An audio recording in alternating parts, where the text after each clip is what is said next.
the fast 5 things you need to know. We'll start your day off swirly, it's the toast. I sound amazing. Welcome back to The Toast and happy Tuesday. Speaking of choosing, let me introduce you to my life partner who I've chosen to do life with. Yeah, it's Jacqueline Volet. Hey, Jax, how you doing? I'm darn good. How fun for you that you get to come up with like an intro for me every day. I never really thought about it. Like I would have so much fun. It's so like Jason and Travis of us, like when they introduce 600 pounds from New York, you know how they do like that whole thing, like a wrestle? I would never include your weight though. Thank you. You know what I just found out? A mere 100 pounds. Oh, really? I weigh 75. You're so fat. You know what I just found out? What? If you live in California, they put your weight on your identification card license. Are you sure?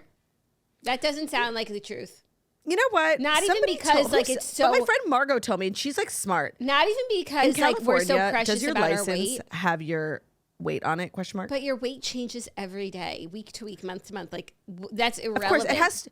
Yeah, of course. A license should have like permanent statistics, like your eye color and height. Your height. Yeah, I think it's wrong. No, in California, your driver's license does include your weight. Here's how it works. The weight listed is self-reported. Lol. It's not verified or measured by the DMV. You can update it at any time you renew or request a replacement if it changes significantly. Oh yeah, once I gain weight, the first thing I'm doing is going to the DMV. Actually, if I lose weight, I'm not carrying around something with my old weight. That is such a useless thing to have. Like, no wonder they have like billions in like lost taxpayer dollars. Where does the money go? It's like them printing out people's irrelevant weights. You got to tell Spencer Pratt, that's like a campaign promise. I'll remove weights from identification cards. That would be like my whole platform. No, but that means everybody needs a new ID. That's also wasteful. Like maybe going forward, we don't have it. But like you have to think of the spending coachers. Cardboard. One thing about me, I'm always thinking about the spending. I feel like you weren't thinking about the spending. Look in the mirror, okay? You're not thinking about the spending. I'm sitting here being the one thinking about the spending. You're never thinking about spending. I'm always like I get kept up at night about the spending. I don't know. You went to St. Bart's. Like, I didn't even do that. I know. I did go to St. Bart's. It's so true. One time, Claudia went to St. Bart's, and it was like the most extravagant thing she's ever done. Yeah, I was like, it was my Hail Mary. Actually, I saw the Taylors over the weekend, who I went to St. Bart's with, and I said to them, like, that was the best thing we ever did. It was right before I got pregnant. Like, it was my last hurrah. And I looked at my credit card bill, like, with Taylor Strecker, and, like, we both looked at them together after the trip.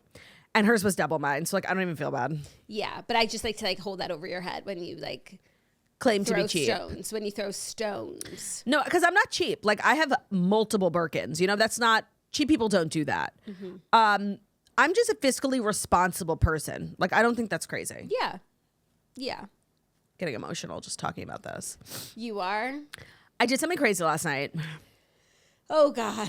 What is it now? What'd you watch? So, do you remember the show Real Jerry Housewives Judy? of Rhode Island? No. That's actually crazier than doing meth. Even though I did see a video this morning being like, oh, if you're new to Ashley Iaconetti, like here's her backstory and how her and her husband met. And I was there for it. I watched all those scenes of The Bachelor. We were right there, front row seat. But it's actually insane how they met. Like the 10 years long, her begging him to love her. Him being like, girl, I do not like you. I will never like you. I have never liked you. Like, please go find someone else. For 10 years, she finally meets someone else. Kevin, the firefighter who's now married to Astrid. And the second she gets into a relationship, he's like, wait, I like you. And they get married. Like, it's insane. I didn't realize Kevin, the firefighter, was what it took. And so they're actually like going through marital issues, I've heard, on the premiere of Rhode Island. And it's not surprising given how they met. Like, no, but they first of all, I don't hold that against them. And even though like I said last week, I don't understand people who are like deep friends for so long, boys and girls, straight, both single, and then it occurs to them to be together. Like, I can't understand that. Their marital issues, from what I've seen, like seem very like normal.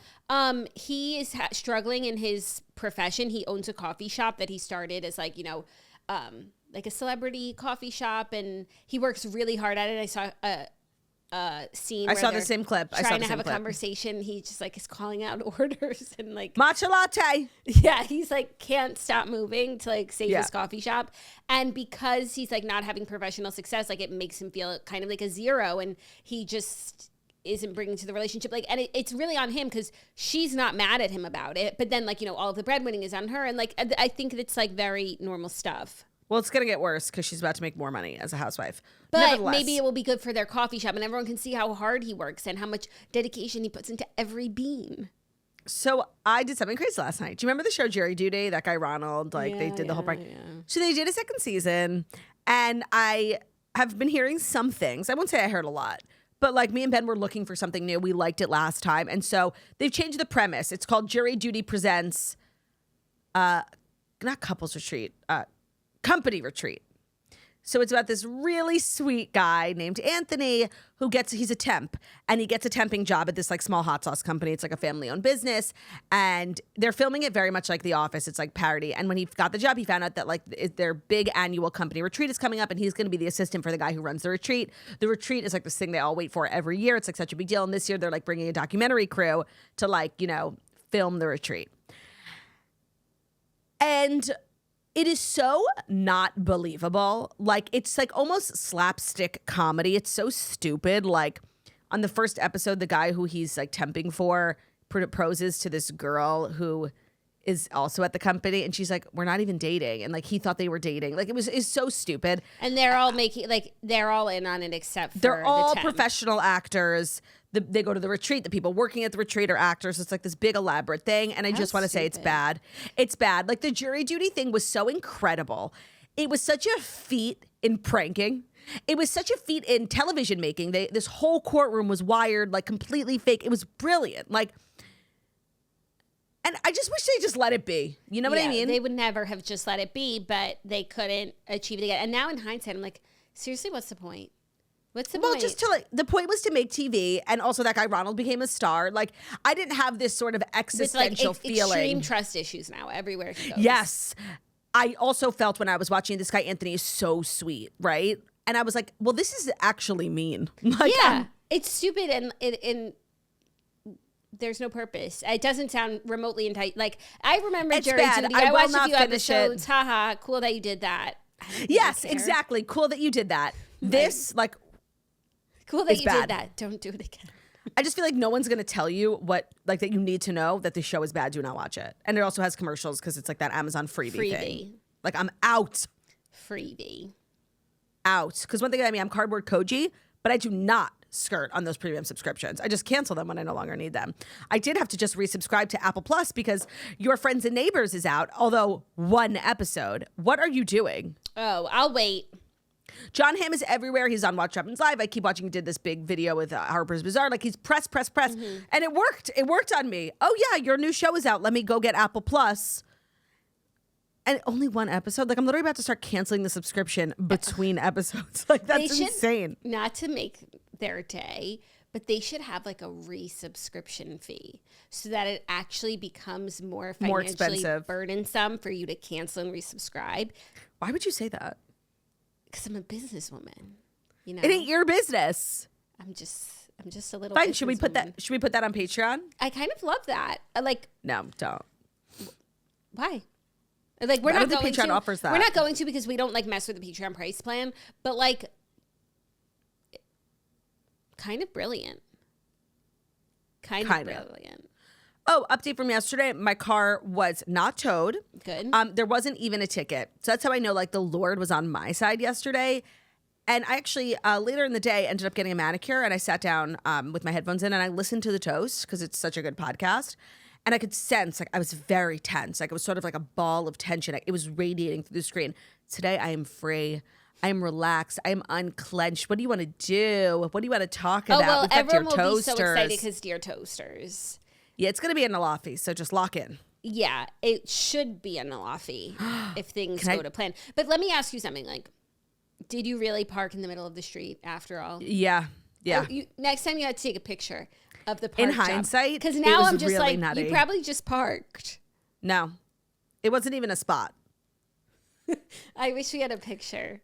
I think it's just actually a testament to how poorly New York City is run because I absolutely should have been towed. It was true. It was civilly disobedient. Budget cuts. And yeah, it was bad for pedestrians. It was bad for everything. Wait, I have to tell you about what's going on TikTok. There's really actually crazy drama. Is it about the person who's trying to cancel Sally over my dead body? No, it's worse. Actually, it's really bad. What?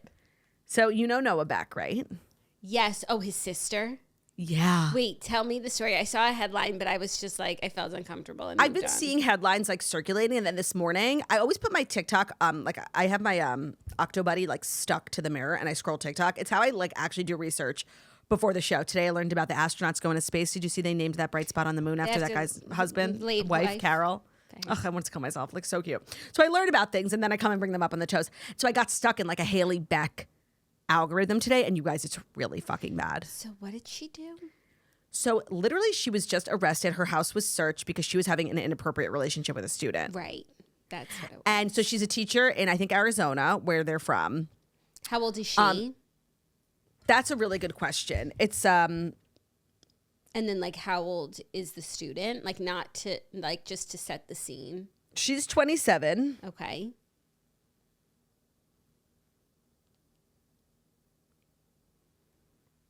So actually, she's a part of the student was 18, so like 10 years younger than her. 2 high school teachers were accused of sexual misconduct with the same student.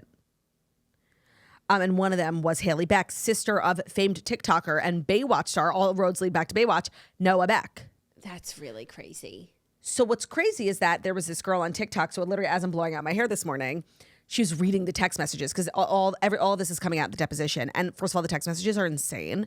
Like she's like fully admitting to having like a full sexual relationship with this child. And it's actually crazy because if you read the text messages, the girl was saying it like, this is so crazy because also like the student is low key funny. Like in the text messages, he is like not interested in her. It's crazy. She's like chasing down this child who wants nothing to do with her. And every time she keeps writing these like long messages to him before bed. And she's like, even though you never say it back, I love you. Oh my God. It's like, girl, not you're like a pedophile who can't even get it. Yeah. Like it's so insane. The text, a picture of her. The text messages are insane. So cringe, so disgusting. So it's so like not sexual. bad enough that she's like a pedophile. Like she's also right. cringe. She's also cringe and she's like unsuccessful. You know what I mean? Yeah. I'm not really seeing like photos of her.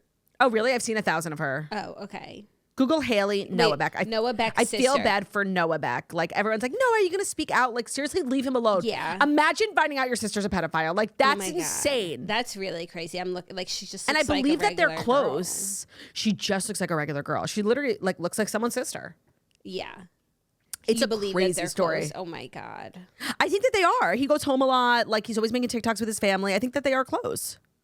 Oh my God. Like, please leave Noah Beck alone. Like, I can't even imagine what he's going through. Like, this is so disgusting.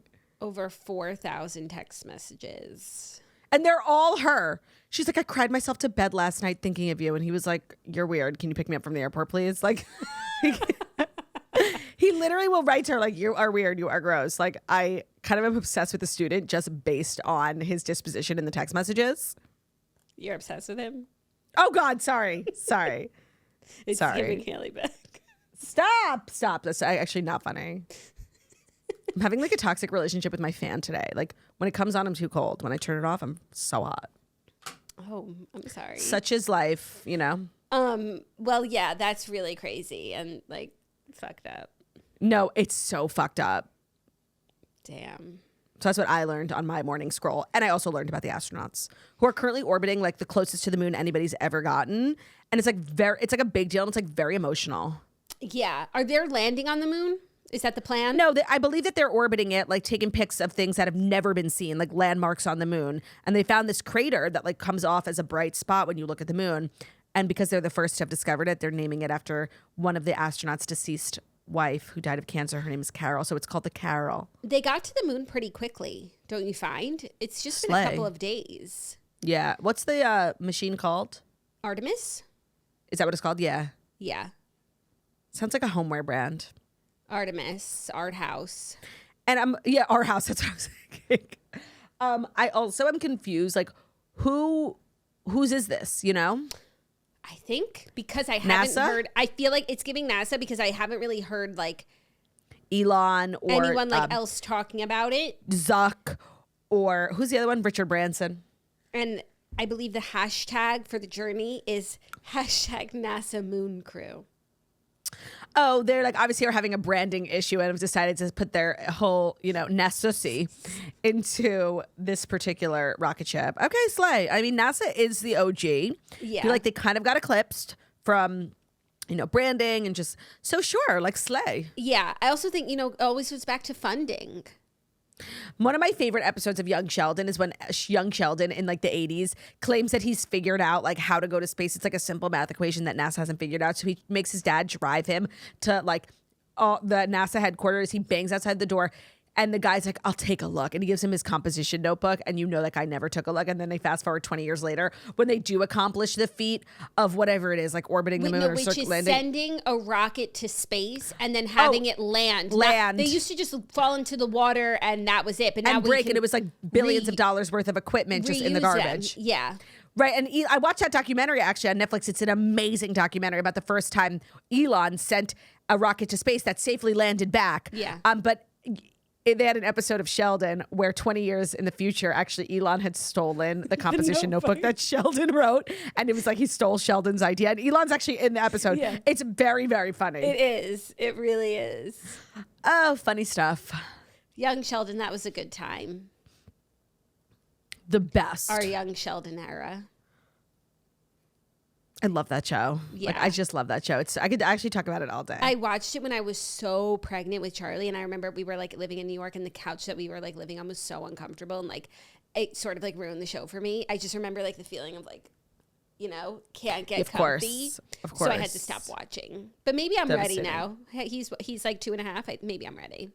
And you have to finish it because the ending of Young Sheldon is like so insane. Okay. But the crazy part about Young Sheldon, no, and don't tell me. The crazy part is that he grows up to be like the most annoying person on Big Bang Theory. And what's so on Big Bang Theory, he grows up to be the most annoying person on Young Sheldon. Because I think they're developing him into the person that you see on Big Bang Theory. Which is like this socially inept, annoying person. Like rude. But the great thing is that I think that the showrunners like become very aware that Sheldon's character is really unlikable after like the third season. And they really build out, they develop the other characters, his grandma, his dad. George and Mandy.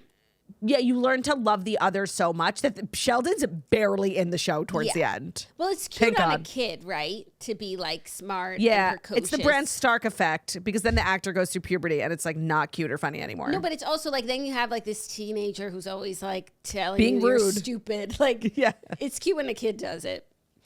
Let's get into the story, shall we? You feel prepared? We have a lot to do today. We've got your toasters. We do. We've got it all. So without further ado, it is time for the Fast 5 stories that you do need to know. And the Fast 5 stories that you do need to know are brought to you by Built Rewards. So whether you're renting, paying a mortgage, one of your biggest monthly expenses should be working harder for you. And that's where Built comes in. It's a membership where Built is the membership for where you live that rewards you with points on every housing payment wherever you live. So we can all agree that housing is expensive, especially as a renter. I can tell you it's just like a very frustrating time of the month. And so Built has started by rewarding members on their rent. And now in 2026, Built members can also earn points on mortgage payments wherever they live. So every housing payment earns you points that you can use towards flights, top travel partners like United and Hyatt, basically how you use traditional points. They offer points, you can use them on Lyft rides, Amazon purchases, so much more. Personally, I like to redeem my points. I am a points gal on travel. Like I'm the best at that, whether it comes to airports, flights, hotels. Thank you. I'm having a brain fart. I love using my Built points. I've actually been a Built member for like 6 years, and I've been a renter like for as long as I've lived in a house. And I love renting, but there are parts of it that feel really frustrating, and I feel like Built really fixes that. The underrated part is that Built members also get access to a neighborhood concierge, so you can make restaurant reservations, book fitness classes, find new local spots, all while being rewarded at more than 45,000 merchant partners. It's like having a personal assistant baked into where you live.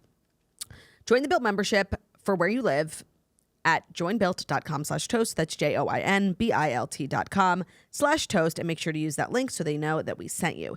Today's episode is also brought to you by Fast Growing Trees. Did you know that Fast Growing Trees is America's largest and most trusted online nursery with thousands of trees and plants and over 2 million happy customers? So they have all the plants that your yard or home needs, including fruit trees, privacy trees, flower trees, shrubs, houseplants, all grown with care and guaranteed to arrive at your door healthy. So it's like a local nursery, but it's anywhere you live, with more plants than you'll find anywhere else. So whatever you're looking for, Fast Growing Trees helps you find options that actually work for your climate, your space, and your lifestyle, making it so easy to get your dream yard. Just click, order, grow, and get healthy, thriving pet plants delivered to your door. They also have an Alive and Thrive guarantee, promising that your plants arrive happy and healthy. There's no green thumb required, just quality plants that you can count on. I think the best part of Fast Growing Trees is their plant experts. They help you with landscape, choosing the right plants, learning how to care for them every step of the way. It's actually a very particular thing, like based on where you live, based on your home, and whether you're looking for indoor, outdoor. And obviously, I think like a lot of us like want to get into gardening, want to get into plants, but don't know where to start. And that's why I like working with Fast Growing Trees, because they have a great team of people helping you, get it up and running. Olivia just got like I forget what it was, like an orange tree from them. She's like really in her garden girl era. So check out Fast Growing Trees. They have a great deal on spring planting essentials, up to half off on select plants. Listeners to our show also get 20% off their first purchase when using code TOAST at checkout. So it's an additional 20% off better plants and better growing trees at fastgrowingtrees.com. Code TOAST, that's fastgrowingtrees.com. Code TOAST at checkout. Today's episode is also brought to you by Rebel. Where are all my cardboard cadets? Cardboard cadets. Let me tell you, calling all cardboard cadets all aboard the cardboard train. Rebel. So I actually hadn't heard about Rebel, and then I started shopping when they became a sponsor, and I have to tell you guys, it's kind of sick.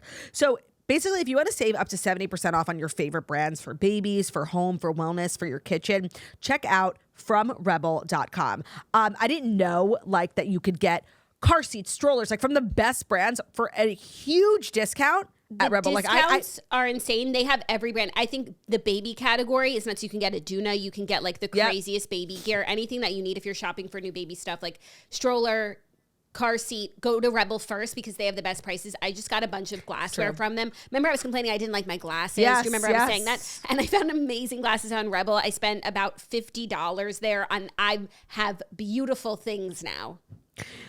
Much like Cynthia Erivo, I personally did not know any of this was happening, so I wanted to share it with my cardboard soldiers. They offer massive deals on top name brands, on overstock and never used, returned items. You can save over 25 million pounds of high quality. Over 25 million pounds of high quality merchandise from going to landfills. We love it. You will too. Shop from rebel.com today. That's shop. FROMREBEL.com. FromRebel.com is a website, and I just feel like you guys needed to know about that. So you're welcome. Yeah. Today's episode is also brought to you by ASPCA and their pet health insurance program. So quick message from today's sponsor. If you've ever found yourself awake at 2 a.m., phone in hand, Googling things like, is this normal for my dog? Do I need to call the vet? Bruno just ate a pound of dark chocolate. Like, are we going to be okay? Just know you're not alone. Those moments of panic come with pet ownership, and they're exactly why ASPCA pet health insurance exists. It helps take the financial question out of the question. So when something feels off, you can focus on getting your pet the care that they need instead of stressing over the cost. So when you enroll in an ASPCA pet health insurance plan, you also could get a $25 Amazon gift card. It's a little treat for you while you're doing something great for your pet. So the program offers customizable accident and illness plans, making it easier to get your pet the care that they may need. It's been around for almost 20 years and have covered nearly 1 million pets in that time. You can tailor your plan to fit your budget, your lifestyle, and your pet's particular quirks. And because big vet bills never show up when it's convenient, do they? So to explore coverage, visit ASPCAPetInsurance.com/toast. That's ASPCAPetInsurance.com/toast. Eligibility restrictions apply. Visit ASPCAPetInsurance.com/Amazon terms for more information. This is a paid advertisement. Insurance is underwritten by either Independence American Insurance Company or United States Fire Insurance Company and produced by PTZ Insurance Agency Limited. The ASPCA is not an insurer and is not engaged in the business of insurance. Thank you, Turdsurance. You're welcome, Turdsurance. Our first story, new cover of Vogue. Meryl Streep and Anna Wintour cover Vogue together. Oh, wait, I didn't even see this. In honor of The Devil Wears Prada 2. Oh, wait, that's like kind of huge. It is kind of huge. Not only like are they honoring Devil Wears Prada, but Anna is on the cover. Has she ever been on the cover before? Definitely not. Oh, wait. Wow. Oh, and Meryl's on the cover, like in character as Miranda. She's got the Miranda hair and everything. Yeah. So ahead of the release, Meryl Streep and Anna Wintour posed together for a very special cover of Vogue, both dressed in Prada. Devil Wears Prada. The shoot was done by Annie Leibovitz. She photographed the pair, while Greta Gerwig spoke with the duo for the interview. Oh, she's not the director of Devil Wears Prada. She's just like No. a huge fan. Yeah, and so like she wrote the interview, which I feel like is a good get. They talked about the future of fashion, life in one's 70s, because all three women, including Annie Leibovitz, are 76. And then there's more. also like fab pictures of them in the back of a limo. Yeah. Oh my God, this is like really iconic. I feel like I actually can't remember like a Vogue cover that I actually felt was like really culturally relevant and like shocking. This is shocking to me. Like, this is really good. Yeah, it's especially shocking because Anna's in it. I don't know why. Like, Obviously. if it was just Meryl Streep, like that would be like, okay, they're really, going all in on the movie, which they already were. But Yeah. the fact that it's the two of them, it's like in all the years that she's run Vogue, she like never really put herself on the cover and stuff. So like that's cool. And it's funny that like I find Meryl more like, to me, she's the editor-in-chief of Vogue. Do you know what I mean? She's Even in the more pictures. Anna than Anna. Yes, yes. And it's probably that's because also she 'cause she's plays an this like actress. outsized character No, of and her. she's an actress. Like, This is so fab. Fab, fab, fab. I love this. yeah. Have you been hearing about the book Strangers? Like everyone's talking about it. Did Lauren Elizabeth just post about it? Oh, actually, yes, I think she did. Okay, so that's the only thing I heard about it. She said that everybody's reading it, but that she read it before everyone did. Yeah, that must be frustrating. Everyone's reading it. Everyone's talking about it. The book has now been optioned and Gwyneth's going to play the lady. And I saw the lady was interviewed by Oprah. Wait, I'm going to put it on my TBR 1 second. It's about a divorce. And I think it's like what happened to this woman. I don't know what happened, but something. Strangers. I wish I chose it for redheads. Maybe Yeah. the next person next year can choose it. Next year? It's just called Strangers? No. Yeah. Yeah. It's not. I'll go It's to Lauren not? Elizabeth. No, it's not coming up. Let me go to Lauren Elizabeth. Yes, it is. Like Who's all reading it? everyone. Everyone who's anyone. I'm telling you, it's called Strangers. It's called Strangers. Great. I'm glad we cleared that up. Fucking pain in the ass, bitch. Like, But it's not coming up on Goodreads. 1 second. Strangers, a memoir of marriage. Okay, want to read. sorry, back to this cover. I just want to say I think this is so fabulous. And we were talking about, because when they presented Anne Hathaway and Anna Wintour at the Oscars, we were saying that like this could, there is a line where I think like you engage too much and it's like not funny anymore. I do think this is a very like highbrow way of engaging, and I think it's like very fun and it's extremely Turdy approved. Yeah.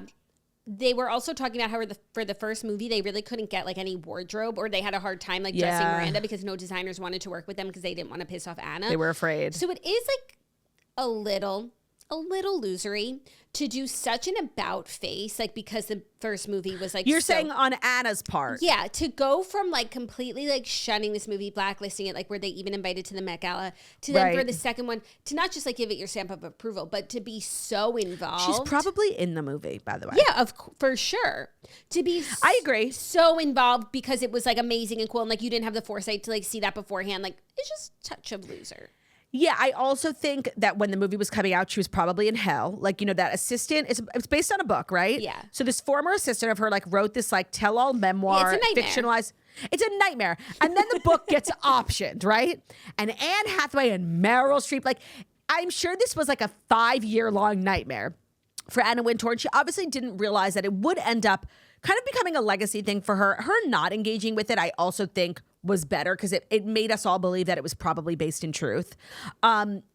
And so, yeah, now I agree. Like, it does have a losery element to it, but I'm having fun. Of like But yeah, bandwagon, like couldn't Yeah. like see the success that it would be before it happened. But I can also recognize like as a human, she's it's a tough human. thing for a girl to go It's through. a nightmare. She's just like a woman, She is this like icy figure. No, and they But did at the make end of the Miranda day- out to be like this monster, but like she's so iconic that it's like you have no choice but to respect her. And I also think in the movie, okay, I guess like when she turns on Stanley Tucci, like that was bad. No, and But also, before everyone's that, like, it's disposable to her. She can't remember anyone's name. Like, that's well, not... when you're an icon like that, like I don't think that you need to be remembering people's names No, until but, you like- become memorable. But in this day and age, it's like the worst thing that you can be is like... Toxic workplace. Look at Matilda Djerf. Wait, you know what I was thinking about yesterday? I'm so glad you brought up Matilda Djerf.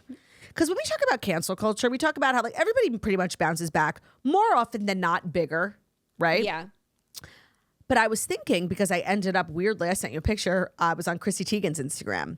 And I do feel like she really has been successfully canceled. Like her Instagram gets so little engagement. I see her doing things like she would never have done in a prior life. And we forget like the level that she was at before. Like she was, you know, safely with Kris Jenner, right? No, and she was just tapped for everything. Like everything. And she really, like, I want to say she has been successfully canceled. And so has Matilda Djerf. I forgot about her. There was a moment like where every girl wanted to be Matilda Djerf. You like if you're a millennial, you might not have heard of her, but she was like she was like becoming an Alex Earl type. She's based in the Netherlands, I think, or Sweden. So she was still like coming to the States. But if you look at her TikTok now, she gets one view. Like literally one view. Yes. I never 3 comments. was like and the 3 comments are all about the toxic workplace allegations. I never was a part of Djerf mania.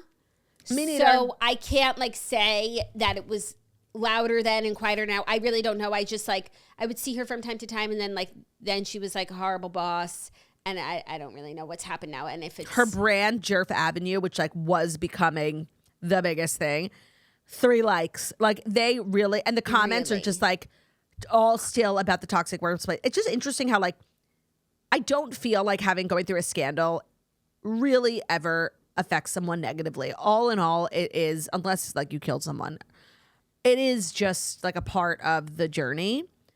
But Matilda Djerf is a great example. And then I was thinking about it last night, Chrissy Teigen. Yeah. But like Chrissy Teigen just got a hosting gig on that show. So on like, Netflix, Star Search. Yeah, no, she's not irrelevant. Wait, I feel like for Chrissy Teigen, and I don't know, I can't say what happened to Matilda Djerf, like, because I have no idea. But I feel like for Chrissy Teigen, it was more so like, it's not that the industry canceled her. Like, she still gets opportunities. The people. It's the people. It's similar to like Balenciaga, where it's like, okay, you can pretend like this is like still a popular brand, but like nobody's buying it. Yeah. That's Matilda Djerf. I don't know, and I don't know who her fans were before, and if she cultivated the sort of audience that would be so aghast at the fact, like if her whole thing was like kindness, you know, and then it turns out to be wasn't. the biggest. It was just like fluffy bangs and Rhode lip peptides. Yeah. So she has crazy bangs. She has like the most iconic hair. Everybody loves her hair. Her hair, her makeup, her clothes. Like she was like the dairy boy. That's what I keep thinking of it as. So it's like if it turned out, I think it's Speaking of dairy boy. I heard a rumor. I texted you this last night. You know, there is a lot of drama in like the tennis wags circle between these 2 girls, Paige Lorenz and this other girl, Morgan. But the thing is, it's like, it's the absence of drama that makes it drama. Yeah, because they look exactly like, they're like twin blonde girls who have the same exact Instagram, like tennis aesthetic, this whole tennis wag vibe. Like they both cultivated it, and they are not friends. Like they're not friends. So obviously there's drama. And they're there like both top 10. Their mans are friends. They're at all of the same tournaments because their mans are playing. There is drama. Of course there is, because they're never once associated together. And they do the same thing. When I first They go to the same tournaments. They take pictures in the same dresses at Wimbledon. They have the same sense of style. And it's all very pargy. Like not many people like operate on that level. So the fact that it's a unique aesthetic. Yeah, the fact that they don't ever post together when they're always in the same city in the same, you know, player hotel, it's the absence that means the drama. They fucking hate each other, like confirmed. But the streets are saying that Morgan and her man have broken up, which would leave Paige as the reigning queen of tennis, even though I feel like she won the battle like 2 years ago. Like she is the essential tennis wag. But it looks like Morgan's like out of the game because her and her man allegedly broke up. Even though her man is technically a better tennis player. He's like ranked better than Paige's man, but like it doesn't matter, you know? Yeah. Paige is also engaged. Yeah, so that's a major win for a wag. Yeah. Paige also like does merch for Indian Wells with her company. Like she's so like does she? That's yeah, cool. like she did a Dairy Boy collab. Like when like she brings Dairy Boy everywhere and like makes it like a work event for her. Yeah. So yeah, she's very much ingrained in the world. So yeah, what does that mean? But I feel like at this point, like Morgs has become like a tennis personality that like she will probably still go to like events and stuff without her. I don't agree. Really? I don't agree. And I think that would be weird. So you think she's never going to go to a tennis match again? Unless she starts dating another player, which I love that for her. That would be drama. That would be drama. No. So yeah, just an update from the sports world. It would be drama if Morgs and her man broke up. Yeah, I think they did. What makes you think that? I saw it on TikTok, so.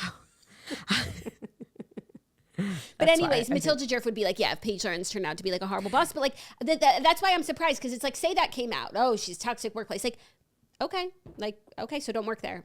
Like, and I just want to say, like, call me crazy, but like, I don't give a fuck, you know? no, and I think Matilda Djerf like said this in her statement. I just remember this being like the takeaway, sort of like, that's what it like sort of like to be like a very like tunnel vision, intense personality, Operating at a high level. Like not that she's Anna Wintour, but like that's how you get shit done.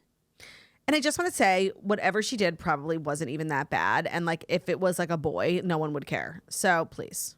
Yeah. So I don't know why she didn't bounce back. Because if I heard that about like Paige, I'd be like, okay, like.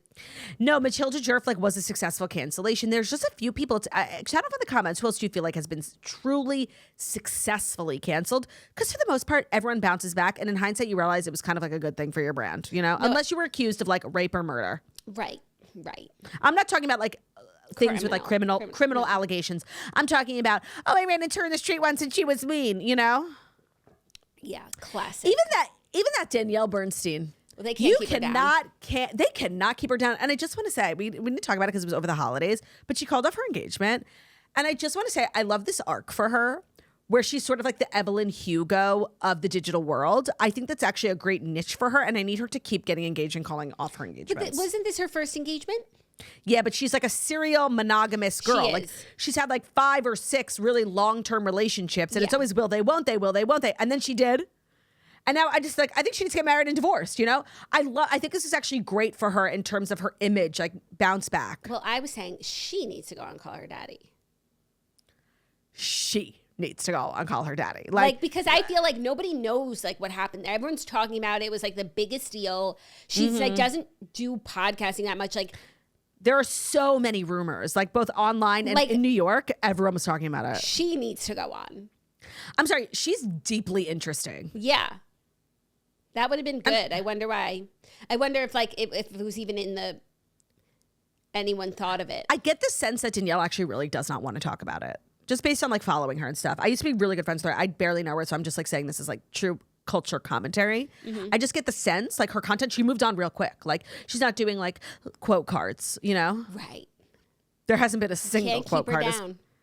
You can't keep her down. And that's the thing. Like who's had more scandals than her? Nobody. But she's deeply interesting and like, and at the end of the day, she also has really good style. And like she does have like influence on like fashion and like what the girls on the internet are wearing and how they're decorating their homes. So at the end of the day, like cream rises. Cream rises. But I thought Djerf was cream. I thought Djerf was cream too. Like Djerf had the goods. I thought Djerf was cream. Djerf equals creamy. Title, and you have to listen to this episode to understand what that meant. Just go walk up to someone in the street and say, I thought Djerf was cream, and they'll have you institutionalized. The funny thing is, like, if before this conversation you just said to me, I thought Djerf had the cream, like, I think I would have been able to figure it out. There are context clues. I thought Djerf had the cream. But so did she not have the cream? She did. Like, she was like a very much like her brand was like a mix of like Rhode and Dairy Boy. Yeah. And like Roller Rabbit. Yeah. And yeah. Guess it wasn't creamy enough. Loving Meryl on the cover. We took that really far. Yeah. Are you ready for our next story? Taylor Frankie Paul is leaving the Mormon church, reveals panic attacks amid Dakota Mortensen and Bachelorette scandal. She posted saying the last 40 days have felt like hell on earth. So Taylor Frankie Paul is emerging online as though we know she was lurking. She's now posting. She posted probably a better first follow-up to like the last few weeks, which was like a montage of like her praying and crying and Bible verses and like her spiritual journey that she's been on and how she's turned to God. But she also did include how she's sort of like stepped away from the Mormon church at this time, though But she hasn't stepped away from like religion and God. Yes. And then some people were theorizing that maybe she was kicked out of the church. Yes, definitely. They're like hella strict, and this is not good. I think even like a lot of the Salt Lake City housewives like were on probation when they started, you know, acting like that on TV. It does feel a bit like she's blaming Mormonism for like her poor decisions, which I don't love. Oh, I didn't get that. I did, being like, oh, I'm going to be better now because I'm not Mormon. Oh, I didn't feel that way.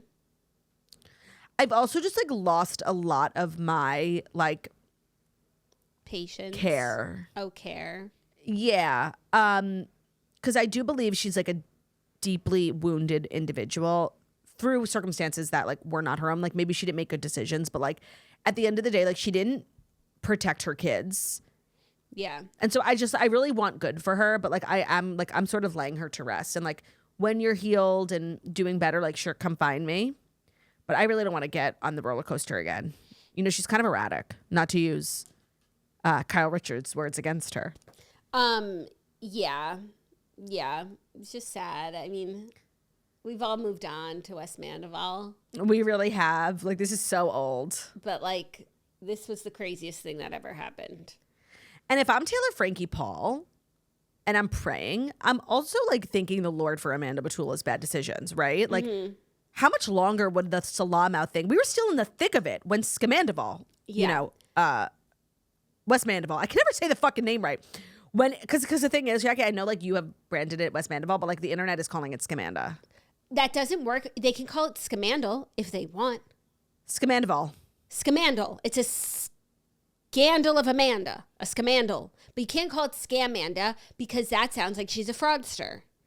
Well, she kind of is. We were very much in the thick of it when this Scamandival happened.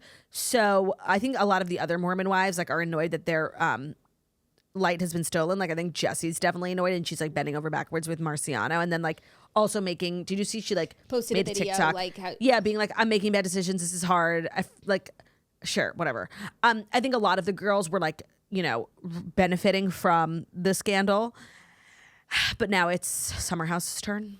Yeah, I still can't believe Amanda did that. Like, I actually can't. Like, I'll be curious to hear from her at the reunion because, like, right now she doesn't feel like a real person to me. Like someone who we've watched on TV, like, make a decent amount of sense. Everybody liked, like, she wasn't a crazy individual. Everybody liked her. Like, she seemed like somewhat like reasonable, whatever. Yeah, just a normal girl. Like, I'll be very curious to hear what she has to say because right now she just seems like such a caricature of a person that would do something like this. No, and it seems like everything we've known about her has been a lie, right? Because she is this sort of like devious, and now we're all looking back on things like maybe you are this hidden mean girl. So it's like, who are you even? Yeah. And I'll just wonder who she like shows up as and like how she's gonna talk about this. Her decisions have been so poor and thus you know far. what was such a poor decision that's just dawning on me? The fact that her and Wes released a joint statement. Yeah. That is so crazy. Not only was the statement shite, you couldn't even write two of them.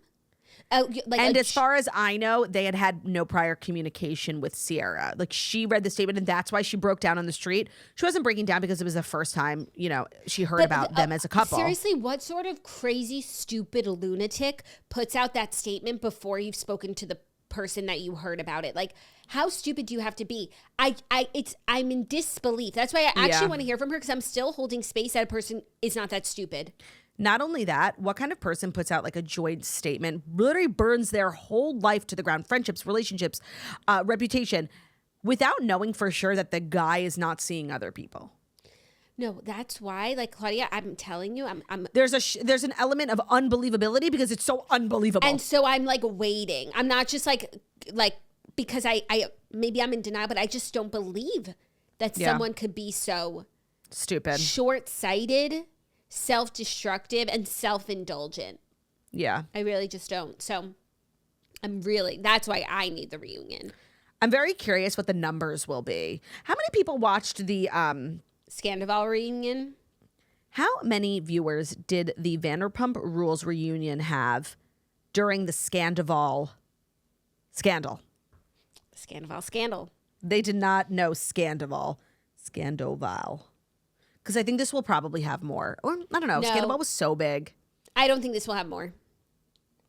So the part one of the reunion, which was aired in 2023, had around 4.6 million viewers across all, you know, Peacock and everything. Mm-hmm. It became the most watched Bravo episode of any show in over 9 years, the highest, obviously, in Vanderpump history. The season finale right before that had about 4.1 million viewers. The reason why I don't think it will have more viewers is, one, I think Pump Rules was a more popular show than Summer House. Yes. I think that even though people watched Vanderpump Rules in the beginning and maybe didn't watch the following seasons, they still knew Tom and the Ariana. Characters. And then Raquel is a random, but like that there was a third person. what's the most watched Bravo episode in history? And if you even watch the beginning episodes of Summer House, you don't know who Sierra West and Right. you may know Amanda, but like you have to really be watching the last 2 seasons to know who these people are. And you actually have to be watching to understand why it's a big deal that like Amanda is hooking up with like her friend's ex-boyfriend of 6 months. So Scandival Reunion is the most watched Bravo episode ever. And then before that, Bravos Bigos episodes were typically the Real Housewives of Atlanta reunions, especially during the Nene Leakes years. That's like a slay on Nene's part. Yeah. Yeah. I'm sure like table flipping is in there. For sure. Even though nobody knew that was going to happen at the time. Like, so it didn't get viewers live. It probably has like a lot of like views on YouTube. Yeah. It might be like their most viral moment. Yeah. Are you ready for our third story? Yeah. Chloe Fineman is Oh my God. facing backlash, and Vanity Fair faces scrutiny over editing controversial Chloe Fineman video about her pantsing a 6-year-old boy at summer camp.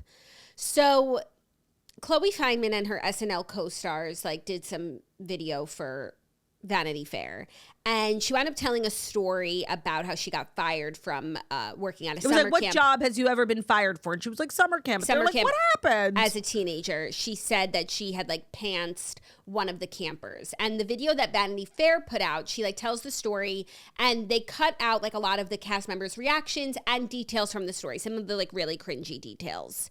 And the edited version has now come to light. Now the raw footage has come to light. Her cast members are like very much like shook by the story she's telling, and the story is even worse for her in the way that she's telling it, like about So she says that like she got fired because she ended up pantsing this boy who was 6 years old, and when she pantsed him, he didn't have any underwear on, and a school bus drove by, so like all these kids saw his penis. And not only is that like just a disturbing story, the more details she adds, like talking how, you know, he wasn't wearing underwear, so his little ding-a-ling was like just disgusting. The way she's telling the story, the fact that she's telling the story, and then also that she had like a weird relationship with this camper, because every time she would see him, you know, she would ask for a hug and he would lift her shirt up. No, he would like ask her for, he would be like, hey, can I have a hug? And then she'd go to hug him and he'd lift his shirt up. So that's why she wound up pantsing him. Like the story, like aside, because, you know, also when you're a camp counselor, like you're also like young and stupid. Like it could be explained away. Like the way she's telling it is so weird. Yeah, and the fact that she's telling it, and the fact that she doesn't like see now that maybe like that's not something that you should share. And so then her cast members are like, are you on some list? Like, and Vanity Fair cut that out. So not only did they cut out the story a little bit to make Chloe look better by taking out some of like the weird ways she describes the incident and the jokiness, but also if I were the cast members, I'd be mad that they cut out our reaction because being shocked. It looks like we're just like, oh yeah, pants a 6-year-old. That's our friend Chloe. Yeah. Ding-a-ling. So everyone's getting backlash for this. I think rightfully so. Chloe Fineman is weird. She's like a Scientologist. Like, she's weird. This is just like totally, like, I don't know what the word. Not funny. Not funny. I hate the word like tone deaf, but like. I know. It's just weird when these things happen because, like, you know how many people were in the room at the time? Chloe's publicist, you know, always looking out for your talent, the editors, the social media managers. So many people saw this before it went live, and that one person was like, you know, this is a weird story, let's just cut it. Well, you know? Yeah, but the thing is, like, someone thought something because they cut out some of it, so they did realize that, and either cut all of it or at least put all of it in so that like we can see that the other cast members like realize that this is a weird story to tell, and like why are you protecting her from like keeping out like the worst sound bites from the story? It's not a good look. Ultimately making the other people look bad. Yeah. I would be pissed if I was like outraged at the story and then they cut that out and then I look like I'm just sitting there like, oh yeah, classic pants and kids. No, fucking weird. Yeah, really weird. Before we dive into the remainder of the show, might I let you know that today's episode is brought to you by Squarespace? You may. Squarespace is the all-in-one website platform designed to help you stand out and succeed online. So whether you're just starting out or scaling your business, Squarespace gives you everything you need to claim your domain, showcase your offerings with a professional website, grow your brand, get paid, all in one place with Squarespace. So in the year 2026, on Beyonce's internet, you having a janky website for whatever your needs are, whether that's e-commerce, you're an artist, you have a small business, it's not going to work. And I know that not everyone is like a computer science engineer who could build their own websites from scratch, but you don't need to be because things like Squarespace exist. So Squarespace gives you everything you need to offer services and get paid all in one place. So from consultations to events, experiences, showcase your offerings with a customizable website designed to attract clients and grow your business. Get paid with professional on-brand invoices, online payments, plus streamline your workflow with built-in appointment scheduling and email marketing tools. They've got cutting edge design with their collection of design tools. Anyone can build a beautiful and professional online presence that perfectly fits their brand or their business. Start with Blueprint AI, Squarespace's AI enhanced design partner, or choose from a library of professionally designed and award-winning website templates. No matter where you start, your website is flexible to what you need. With intuitive drag and drop editing, beautiful styling options, unrivaled visual design effects, on-brand AI content, and more ways to list what you offer without any experience required. So head over to squarespace.com/toast for a free trial. And when you're ready to launch, use code TOAST to save 10% off on your first purchase of a website or a domain. Today's episode is also brought to you by Roback. I can practically hear the toasters through the speakers asking, what's new with Roback this week? Don't worry, RNN, Roback News Network, has got your back. We're back with another Roback release, and they really just keep getting better. So these past couple of weeks, everybody was talking about the biker short sets that they dropped, the mock neck, the Bedford mock neck, which did sell out in 48 hours. I did tell you about it like a couple of days in advance, and it did a couple of ad reads for Roback. So if you didn't get it, I'm sorry, I really can't help you. I'm sorry. It did sell out. Now they're back with a spring launch with brand new dresses and skirts. So athletic era is here. We're doing dresses, we're doing skirts, we're doing the golf girl aesthetic, we're doing the pickleball girl. So they've launched 2 new active dresses and 2 new skirts. They're live on the website right now from the Vista collection. So if you have the Vista collection, which is where their biker shorts were from, you know that the material is like super soft, super smoothing, very cozy, very like compressing. So it makes you look smooth and whatever, but it doesn't feel constricting. So the fabric is very soft. It's one of the fabrics that once you get it, you'll understand the hype. And if you have it, you know that you want it in the active dress as well. So they've got the Melbourne dress, which is that elevated golf and tennis look. It is refined, it is flattering, it gives a very polished athletic look, so you can wear it to play and then straight to lunch and look completely put together. Next time you are bored or about to embark on a doom-scrolling journey, check out Roback's new releases and treat yourself to something nice. Use code TOAST at roback.com for 20% off your first order through the end of this week. That's RHOBACK.com. Code TOAST. Today's episode is also brought to you by Little Spoon. If you're a mama who's in the thick of starting solids or just feeding your family, no matter what age they are, definitely recommend checking out Little Spoon. The options when it comes to like feeding your baby or your teen or your toddler often feels like you're trading off convenience for health. And that's why I really like Little Spoon, because they have everything that you need, made really easy, super convenient for you, but also made with pardelicious, delicious ingredients. So it's going to take one big decision off your plate because it shows up at your door and you don't have to compromise on what's important to you. So I'm in the baby stage, obviously. I really like the Little Spoon pouches. They've got baby cereal, baby blends. They've got things for toddlers. So they have cut to size pinchable meals, making the transition to table food really easy. If you've got big kids with big appetites, their plates are great. It's heat and eat. Got superfoods, hidden veggies, great for picky eaters. They have snacks, basically peace of mind for whatever stage you're at in feeding your family, because like I think we've all experienced the existential. I like think every time I make a meal, there's like a sink full of dishes and I'm like, oh, I have to do this like for the rest of my life. Little Spoon can help take, a couple of things off your plate, whether you're just looking to do like snacks, blends, or the whole meal off your plate. It's really great. It comes right to your door. Feeding your kids does not have to be complicated. Little Spoon makes it easy with real nutritionally balanced meals and snacks designed for every stage. It shows up ready to go, it takes the pressure off, and somehow still gets devoured, vegetables and all. There are no artificial dyes, flavors, or sweeteners either, and that's a win we'll take every time. Get 30% off your first online order at littlespoon.com/toast30 with code TOAST30. That's LITTLESPOON.com/toast30.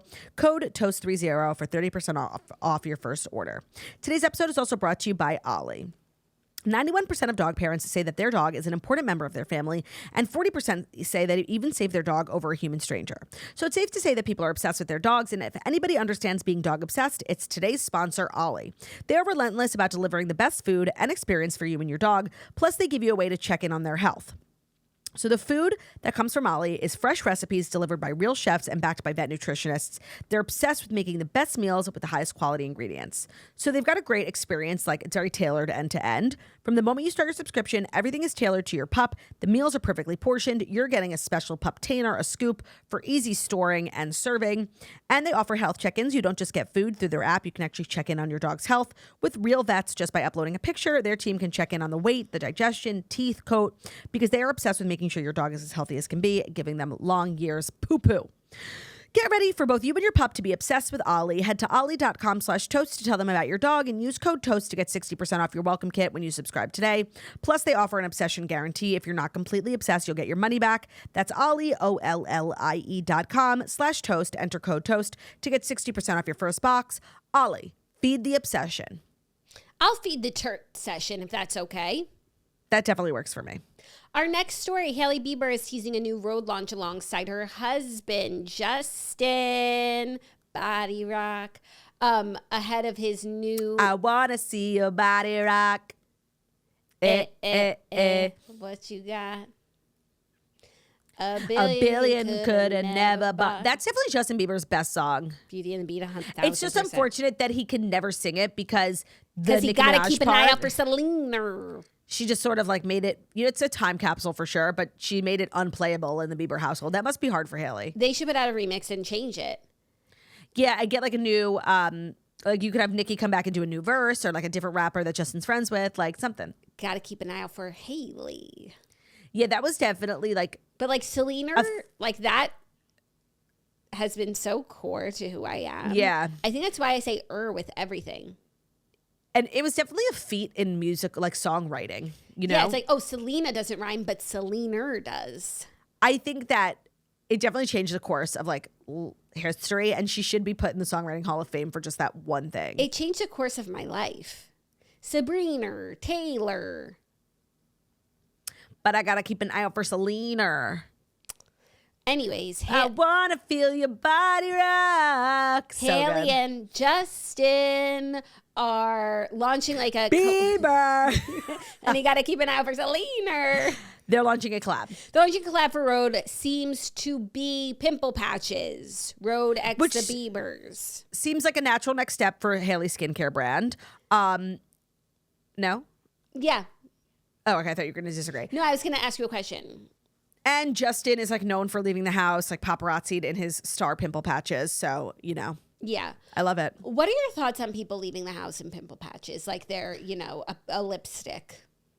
So I think it was started in earnest. Like, we shouldn't be afraid of our pimples. And like, it's annoying. Like if I have 12 hours to kill before an event and I want the pimple to go down and I'm like going out to lunch, like, yeah, I do think like people have taken it really too far, like showing up to business conferences with like a purple star pimple patch on their face. Yeah. Or like work. Or I don't know. Like, I think I'd rather stare at a pimple patch than like a big white pimple. You think so? It's never like a big white pimple. And I don't notice like, I just think it's a really crazy thing to do. Like outside of, running a quick errand or like going to the airport, seems like a good place for a pimple patch. Like, I'm not loving the trend of just really normalizing them in everyday life. Or do like one of the clear ones and like sort of blend it into your skin. But like to just be like, hey, I have a zit. I think it's so crazy. Yeah, I know what you're referencing because we did recently eat out at a restaurant and one of the staff members was wearing a pimple patch. And you know what? At least for me, like from a hygiene standpoint, like the pimple was covered, like I'm all good. But it is this sort of, You're like so full of it. You thought it was crazy too. I think that, when we look back, like how people used to get dressed up for the airport, right? By the way, I'm the first one to say, don't dress up for the airport until they make flying a humane experience again. Agreed. You can wear your pajamas. But I think it does speak to the overall, deterioration of how people look in public, right? When you compare it to like people used to leave the house in like a petticoat, a corset, and a ball gown, and now literally you're wearing a pimple patch on your face. So yeah, it's crazy. It's crazy. I would say like it's a trend in the wrong direction. Like I think it's cute. Like, I think teenagers wear it to school. I think that's cute. Okay, I think that can be cute because also, like, teenagers have an acne problem. I'm not going to come out with a blanket statement saying whether I think it's good or bad. You have to give me the circumstance, and I'll tell you if it's appropriate. Okay, but I'm not talking about teenagers, just so you know. Yeah. I think that's a cute way for, like, teenagers to deal with their hormonal acne. And I think that Hailey Bieber now, like, entering the convo with Justin, like, giving it the stamp of approval, like, it's only going to get worse. So gird your loins. I feel like some people are wearing them, and they don't even have a bad pimple. Absolutely. Not that there's nothing, but people just will put them on anything just like because it's. If they had pimple patches like as a part of the trends when I was in high school and I had that mole on my face, like you bet your ass I was wearing a pimple patch to school every day. Yeah. Yeah. I'm not talking about like kids and who are just doing it for attention. No, and like they are insecurities and I also like have more acne. Not that adults don't have acne, but like that's just part of the era where you have more people have and you're more also acne, like more insecure because you're a kid. Can we talk about the fact that we got Reale Activis? We got PR. Yes, I got Reale Activis, and the packaging is so the bottles are just by the so way, for pargy. anybody who doesn't know, we got Alex Earl's skincare brand, Real Actives, but of course, because we are us, it's Reale Activis. Have you used it yet? And I'm also a little confused. Like, am I okay to use it as a sensitive swirly that doesn't have an acne problem? I have other problems. You are. I haven't used it yet because like I currently have like open products. I'm not like opening more than one cleanser. You know what I mean? I would maybe do I feel like the makeup balm. I've never really used a makeup balm. I want to try that, and I feel like that's just a regular makeup balm. But like the other thing that has, and everyone's with the shea butter, and like it has the Mayapol, that 8%, and everyone's. It's so funny how everyone knows like every detail of her ingredients. Like and everybody's suddenly an esthetician. Yeah. Oh, this is at 8%. Oh, okay.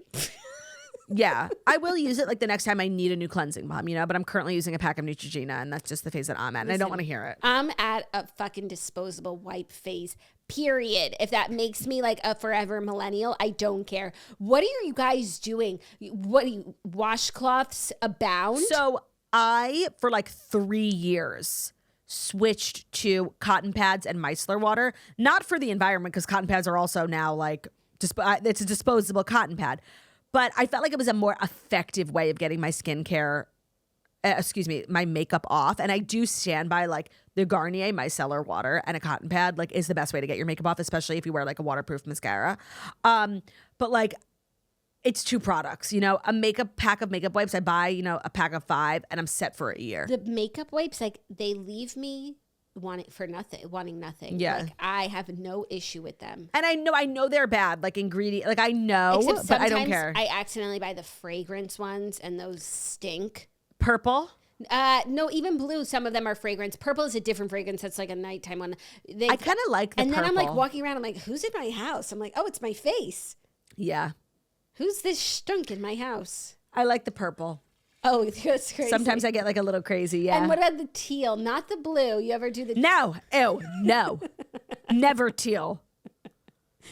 Like, I just feel like they speaking of like things they tried to cancel, and I got on board. Like, I switched for years. And I'm sorry, like, good is good. Good is great. The first 2 days that I was in Dallas, I didn't have Neutrogena makeup wipes. And let me tell you, when I finally got my hands on one, I could breathe. Like, oh my God, like trying to scrape off my makeup in the shower. Do you remember those makeup wipes that were circles that we used to use like in our camp days? Like they came in a circular tin. They were also Neutrogena. No, I feel like they were, I don't remember the brand, but they were like Allure Best of Beauty. Oh, no, they were also Neutrogena, but they were just for your eyes. Like, but you did the whole face. I guess that was like when we were kids and we just wore eye makeup because we didn't wear face makeup. Because we didn't have like pimples or anything. But like those were pretty good. Yeah. But now I'm sorry. If it ain't broke. Yeah. But I'll try cleansing balm for mostly for Sally. I've done a cleansing balm. It's actually a very effective also way, but like then you have to splash water on your face and then like I'm wet. My whole shirt's wet and then I have to go stain my towel by like getting. Yeah, right. Exactly. And then I have like black dots and an orange towel. And am I washing the towel every day? I'm not using that again. I guess like a good way to do it is to like get in the shower after like. Oh. Yeah, like do it right before you shower. So like walk into the shower with your eyes closed. Like naked and afraid. What are you guys doing? Neutrogena for life. Are you ready for our 5th and final story? I am. Some tea from the 90s. Word on the street is that Carolyn Bessette had a feud with Gwyneth Paltrow during her Calvin Klein years. Oh, wait, I'm obsessed. So, reportedly, Carolyn Bessette was not a fan of Gwyneth Paltrow, who she encountered working for Calvin Klein. The author Amy Odell wrote in Gwyneth, the biography. So this woman has written a biography about Gwyneth, saying one of the publicists on the brand's small team who helped Gwyneth at the fashion house was Carolyn Bessette. According to one person familiar with her thinking, Gwyneth irked her. When there were pictures of Gwyneth in the papers, Bessette, who viewed Gwyneth as, quote, Little Miss Perfect, would make cutting remarks about her. Oh my God, she was obsessed. I guess team did not respond to comment. At the time, like when it was 26, there was like an incident at the Calvin Klein show. Everyone else was like sitting in traffic, waiting in lines, and like she was literally like helicoptered into the show and like walked to the front row. Sorry, so jealous. Yeah. And it was not that even like she demanded it. She was also like pretty quiet and just like didn't speak. All the Gwyneth Paltrow hate is so forced, Carolyn Bessette included. Like, sorry, you're jealous. Gwyneth Paltrow like has always been that girl. She was born that girl. She evolved into that girl. She is like, sunsetting into retirement as that girl. Everyone's so fucking jealous of her. Even Carolyn Bessette, like the girl, who everyone wanted to be. She wanted to be Gwyneth. Yeah. It makes sense. Also, I feel like it's another situation like Paige and Morgs where it's like if they're not friends, if they weren't friends at the time, like then there was beef because they should have been friends. They are really similar, both really like iconic and classy and similar sense of style. So like if they were like always in the same orbit with like Gwyneth being a Calvin girl and they didn't like Kiki, that's because they hated each other. Absolutely. Yeah. Team Gwyneth. Oh, for sure. For sure. Yeah. I feel like the show has like not. I mean, ultimately, it's probably been good for Carolyn Bessette's legacy. So many people are talking about her and knowing her. But no, I think it's also been like enormous justice for her in the way that she died. But in terms of her and like her style, like her being like so effortless. But like if you watch the show with a keen eye, like they made her come off annoying and rude. But and I like also ungrateful. feel like now, when they died and ever since then, it's like no one ever said anything remotely negative about them. Like it was such a tragedy what happened to them. They were such an iconic couple and like that's it, period. But now that like her personality is like coming back into the conversation, like people are like saying like crazy things about her, whether or not they're true. And I just sort of feel like what was once like an untarnished legacy, like no one spoke. Like now people are like saying stuff and I don't know that it's been necessarily good. And that's also annoying because the personality that they gave her, like they just made up. Nobody really knows what she was like. She was enormously private. Yeah, but even like people who are saying they knew what she was like and she used to, do this and that, like it's not good. Whereas before, no one said anything bad. Yeah, I thought the show was ultimately bad for the legacy of John F. Kennedy Jr., asshole killing those two girls. Yeah. Thinking he could fly a plane without a pilot. Like, who do you think you are? And he was a bad husband. And like, I read rumors that he did cheat on her. I also read rumors that she continued her relationship with her ex-boyfriend, like well into their marriage. Right. But no one was saying that before this show is what I'm saying. Of course. Right. It's also kind of like Princess Diana. Yeah.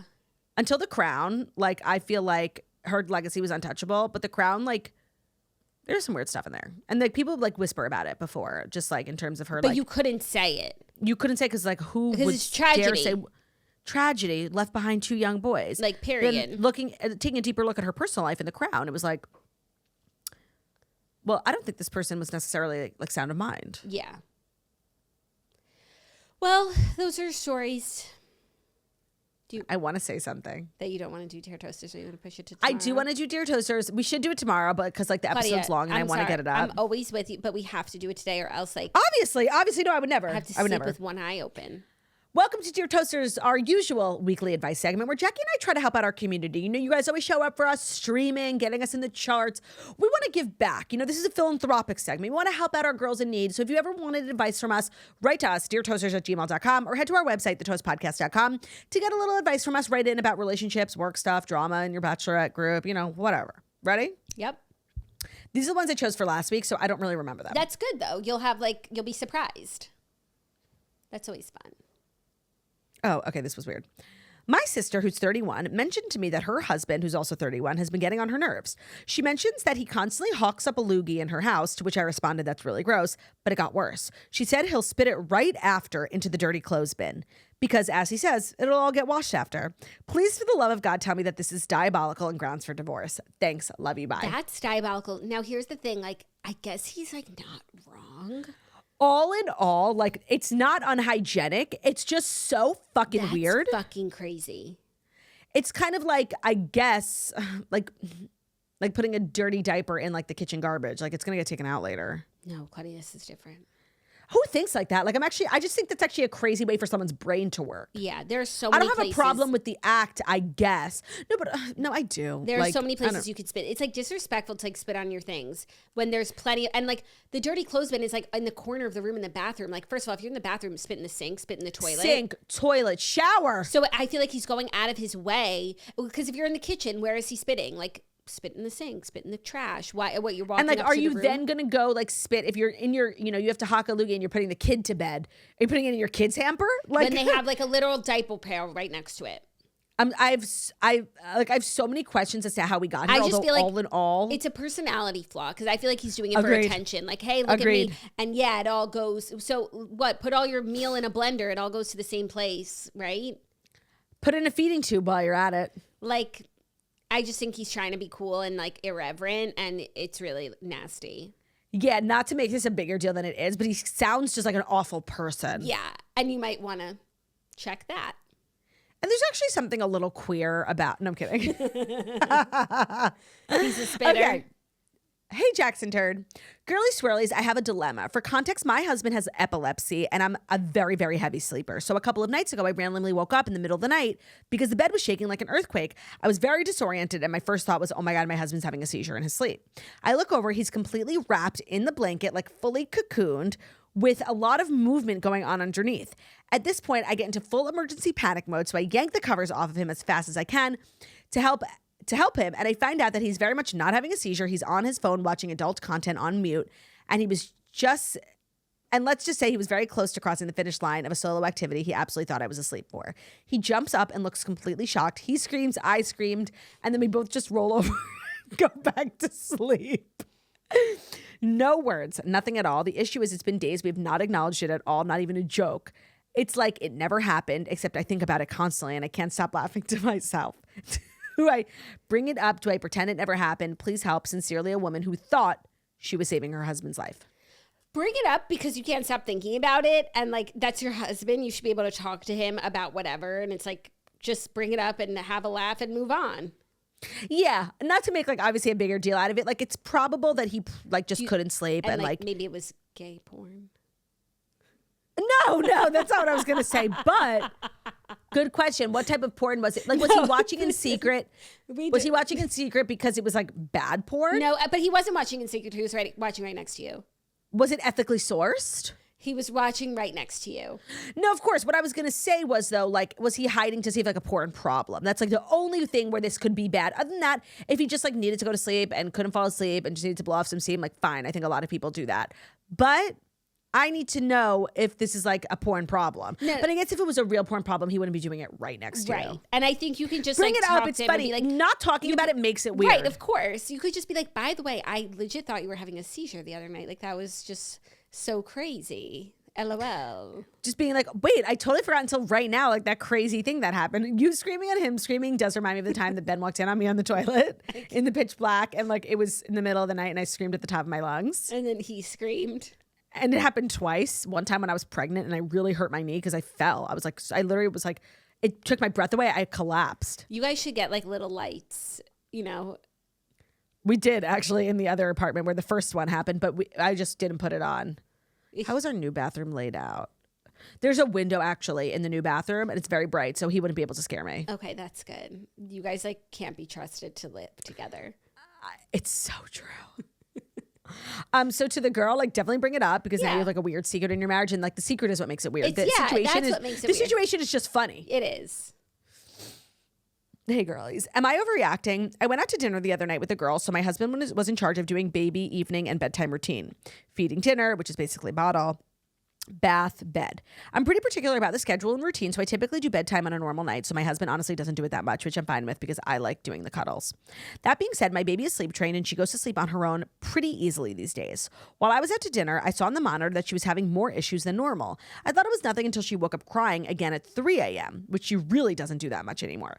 When I went in to check on her, I picked her up and she was soaking wet. I immediately realized that my husband did not put a diaper on her and she was soiling herself at night. Luckily, it was just pee, but I was furious. He didn't put any diaper on? How could you be so stupid?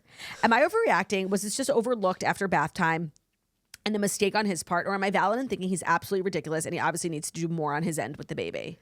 Oh my God. So sometimes you do just like forget to do something like so obvious. I feel like it's never like the diaper, but it's like, oh, I didn't moisturize his legs, you know, like things like Claudia, you just completely forget about. The diaper is sort of like an essential It's a piece. non-negotiable for a baby. If you didn't do the sleep sack, yeah. Sometimes you're like, oh my God, I forgot to put the sleep mask on. Yeah. Or like, I thought you were going to say he didn't change, like he gave the baby a bottle and then didn't change the baby once more. So like the diaper was just super wet, forgivable. Not putting on a diaper on a baby is crazy. But like but also like no underwear. So like the baby just had like, went commando in a onesie. Like, did he not think that was weird? How old is this baby? But you're saying baby and sleep trained. So it's giving like a year. Yeah, under a year. So yeah, that's really crazy. But what I will say is like, when you go out, things aren't going to be done your way. And like, as long as like when you get home, like you can, like, so the baby woke up at 3 and that's when you discovered it. So you got to go out and, you know. Jackie, oh my God, no, I'm sorry. The bar is in hell. I understand her being particular. That's what I said. What I was gonna say, the diaper, the fact that there's not a diaper on a baby is the craziest thing I ever heard. But like in general, like of course, it's not gonna be. It might be 20 minutes later, 20 minutes early. Yeah, of course. And I'm sorry, this is not that. You know, maybe you expect the baby to fall asleep on their own. Maybe he's rocking the baby. You know, things aren't gonna happen the way that you want them to happen. Of course, but like people will get it done, and then when you're home, you can.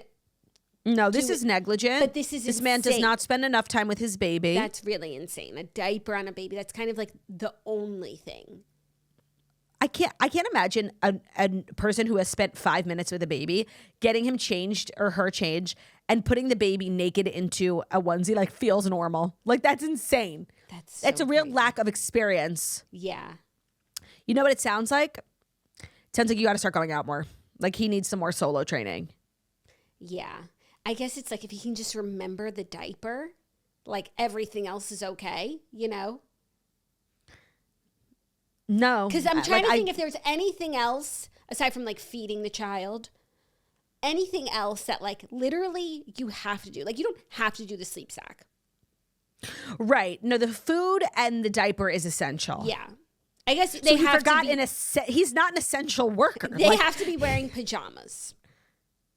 But if they were wearing a sleep sack and no pajamas, that would be weird. But like they could sleep. Not crazy. I wouldn't be like worried no about the diaper. state of your husband if he put.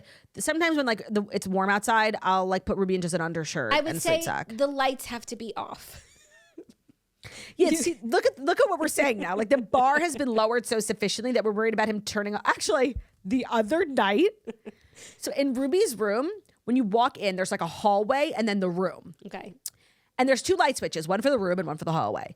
And I put Ruby down. Like sometimes you forget to put the sound machine on. That's like That's non-essential something that's thing. not as important as the lights.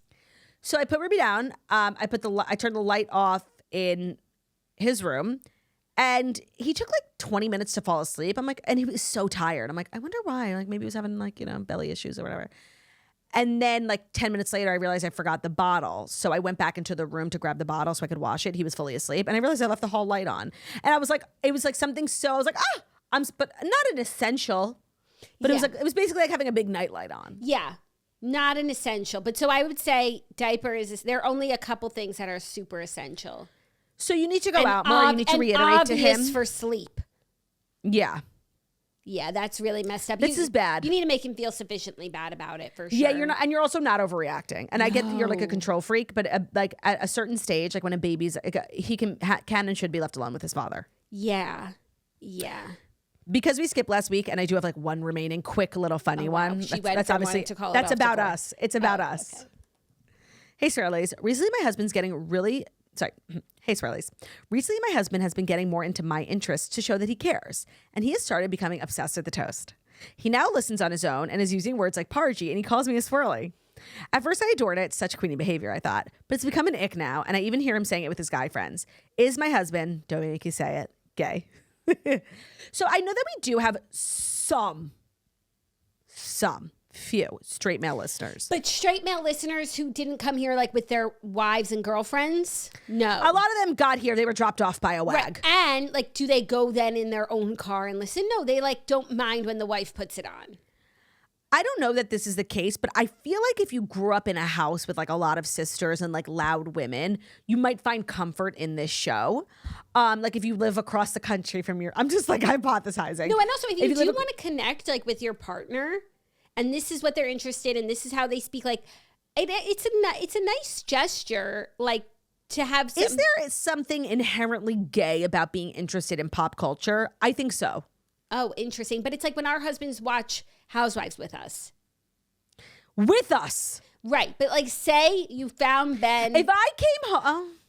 Like you just be like, oh wow, he really liked this season. I would actually like be endeared to it. It's never happened. I don't think. But he does say like, is there new Housewives tonight?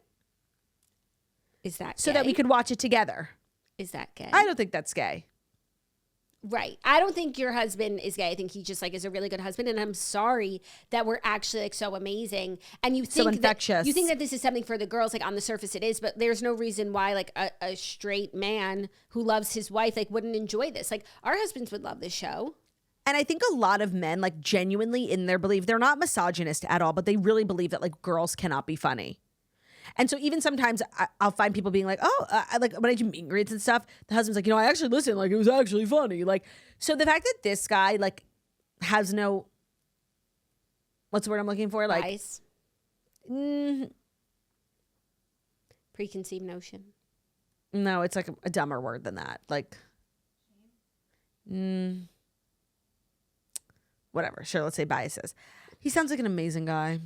Yeah, he does. And he just wants to be close to you. And that's funny. I guess like it's him going up with the boys being like, this beer is party, man. I love it. We're for everyone. No, and that's like how we get our language, like our weird steamy language to become more ubiquitous. So send this episode to your husband, okay? Yeah. I love it. I'm glad we did that. Yeah, same. I can't see my clock, so I don't know how long we've been here. Hour 20. Malafi. Thank you guys so much for listening to the Toast Monday Morning Show. Where we listen. Thank you guys so much for listening. We listen and learn. We do. To the Fast Life Stories, you need to every Monday, Friday on YouTube. So if you're watching us on YouTube, please feel free to subscribe, give this video a thumbs up. Also, Balls Podcast, same podcast we found on Spotify, iTunes, Stitcher, Public Radio, Audio, Castbox, all the places I visit and podcast, find us to Toast, leave a 5-star review about how beautiful, stunning, and wickedly talented we are. Love ya. Bye.